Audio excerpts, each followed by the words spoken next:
सलाम वालेकुम। ही खिच असां वठूं था ही 10 रियाला खिच।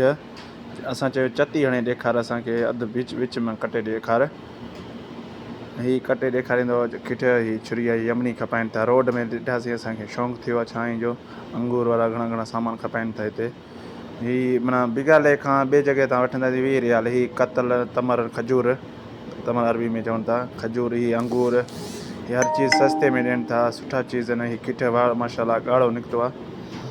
मिठो भी सुठी आहे किठ। मां चखे ॾिठो मिठा भी सुठो आहे। ही छा आहे तव्हां ज़रूरु कमेंट में ॿुधाइजो।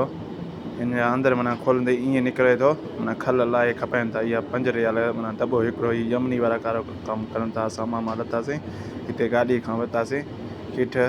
ही वरी ज़रदालू आहिनि। ही कतल खजूर आहिनि। कतल मुंहिंजे मुंहं में अची वञे थो।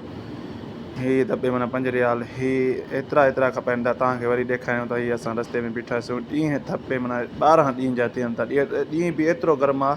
ही रेल वञे थो मदीना। हे रेल तव्हां बि दीदार कयो। ॾींहं एतिरो गर्म आहे छा तव्हांखे ॿुधायां। ओके दोस्तो, वरी ॿिए व्लॉग ते मिलंदासीं।